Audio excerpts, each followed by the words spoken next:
We are all working towards something, being successful at something. But what that really means is doing well at something, or at least excelling at something. That can encompass lots of activities like running, lifting, learning, or things that are less measurable, like the ability to listen to someone, sharing something with strangers, or filling your mind with lots of different ideas. But no one can be successful at everything, balancing work and life, popularity and integrity, money and morals, productivity and relaxation. There are always going to be sacrifices.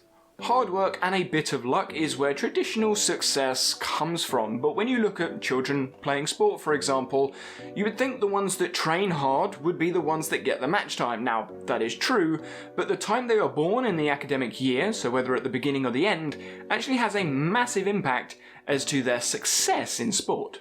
That effect is the relative age effect, so in the UK, which is where I'm from, if you are born in September or closer to September, the beginning of the academic year, you are more likely to succeed in sport, and this also carries over to academics. The self-fulfilling prophecy, Galatea effect, Pygmalion effect, all of those different effects are playing a role here and are essentially giving some people an advantage. Now, this could be looked at as luck, good for some, bad for others. This also could be looked at as bias, but those people that are contributing to this don't really know that they're contributing to it. That's part of the Galatea and Pygmalion effect. And speaking of bias, the egocentric bias also plays a role in a lot of the success that we see, which is where we overestimate what we do and we underestimate what others do. I have certainly been on the receiving end of all of these types of bias, especially egocentric bias, looking at the group presentations. All that research I did for that group presentation, no credit. Even though success is hard to define, luck and bias certainly play a role, and we can't really control most of what luck and bias has to say, yet we still try and be as productive as possible to get towards our goals. Be realistic, we hear. It's not about being smart or working hard or our IQ level, it's about consistency and grit. But there is nothing worse than running enthusiastically in the wrong direction.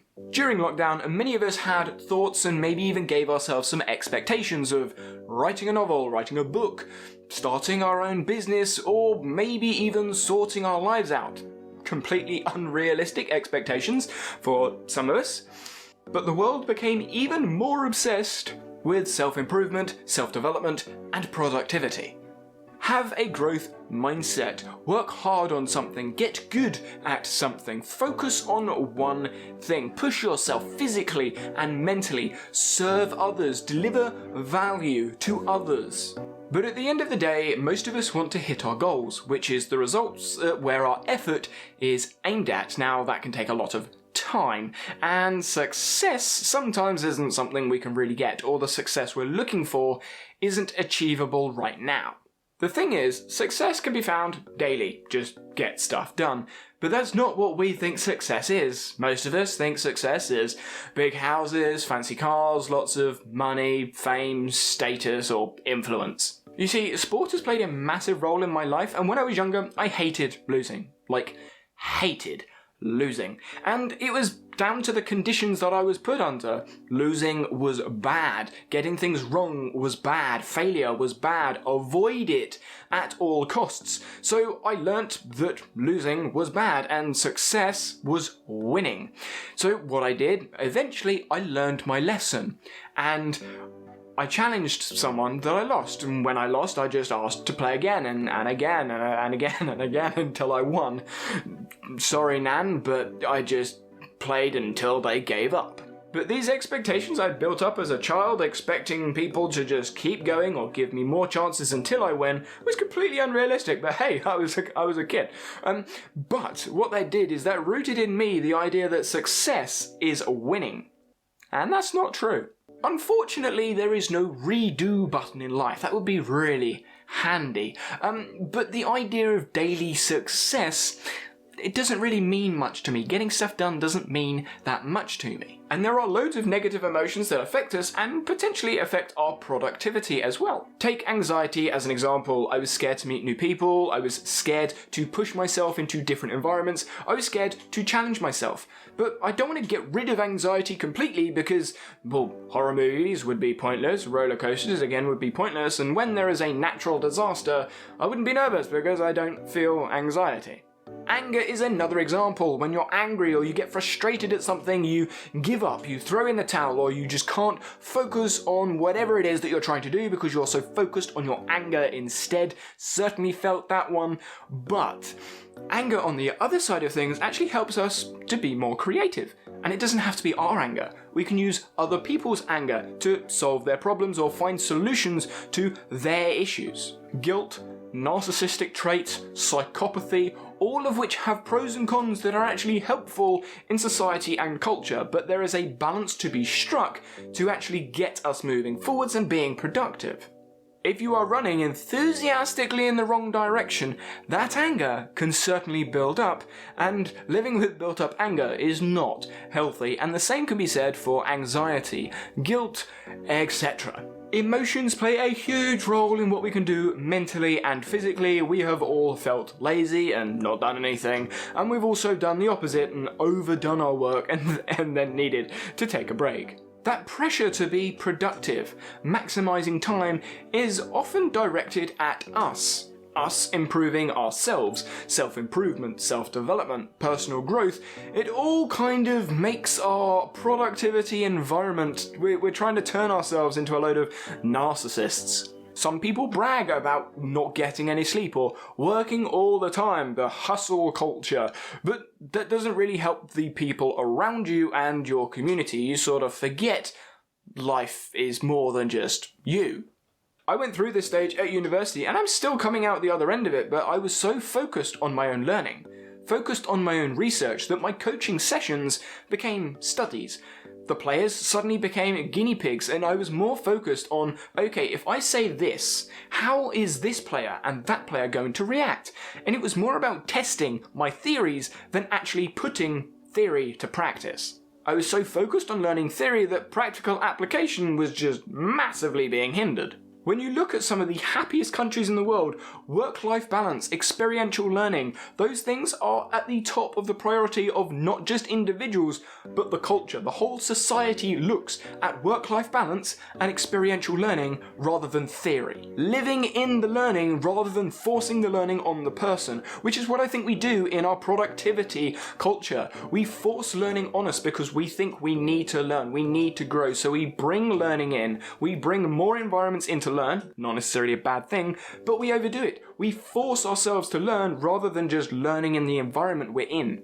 Professional athletes need rest and recovery because of all the work they're doing, and we need to do the same. No, we're not running loads and doing as much physical work potentially as them, but we're still exerting loads of energy, so rest and recovery is actually part of being productive. Failure is part of life, and the things that we think up in life is never as good in life as it is in our heads. Just speak to anyone that has read a book before watching a film. They always say the book is better than the film. Maybe there's information left out, but what's up here is normally better than what you see. Being on the hook is actually one of the ways I realised my productivity, my work towards theory and academics, was actually unhealthy. I've first heard about being on the hook from Seth Godin, but he brings it from an original story where you go to an old butcher's shop, you buy some meat, and you put meat on the hook for someone else to come in and use and them to take away. Seth Godin uses this in marketing and pushing work out. You push work out and you be on the hook. You put yourself on the hook. You do work, you do something for someone else. You leave it on the hook to see if someone wants it. I was working my butt off at university, researching as much as I could, getting really good marks in assessments, assignments, essays, doing loads of hours of volunteer work, loads of coaching in the gym, out the gym, for sport. I was also giving up some of my own training time so that I could develop all of those different skills for passing my degree. But it was all for me. there was nothing on the hook. Yes, I was coaching people, but it wasn't until I realized that the coaching I was doing was for something that they couldn't really use outside of the specific context because it was all technical information. It wasn't until I started helping them learn how to learn, coaching them skills that they can then use and move forwards, that I was actually putting something on the hook. I was leaving them something to use another time. Letting go of my old ideas, my old philosophies, took a lot of time and was very, very difficult because I'd put so much work and time into developing these ideals, these philosophies, but the idea of sunk cost fallacy, the sunk cost fallacy basically saying the more effort, the more time, the more work you put into something, the harder it is to give up. But sometimes that second idea is actually better than the first one. So I had to learn the philosophies I had built up over all of the years prior to university. They were actually ill-advised, so I changed my mind. I changed my route and I did something different.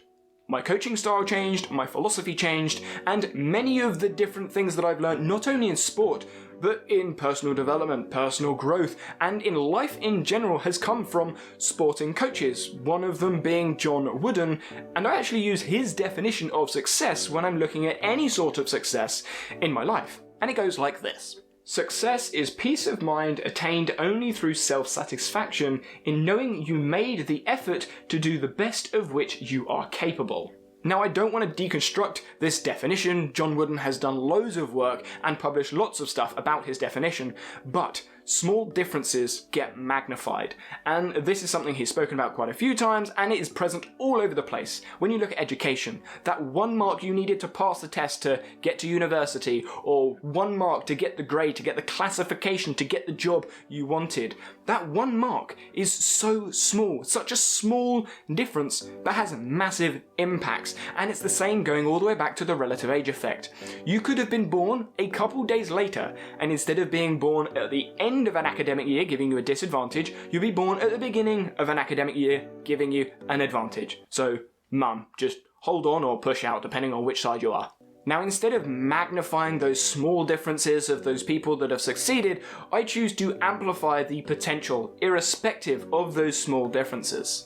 Finding a reason to work takes time, but to make things better, we need to make better things. So working for a benefit of others rather than ourselves, looking to inspire other people to do what inspires them, so together we can change the world for the better. Now, many people say to consume information, use that information, use the notes from the videos, the podcasts, the articles, and all of that sort of stuff, because learning is being productive, but being productive has a different meaning for different people. So instead, I'm going to say get off of YouTube and do something productive for you instead.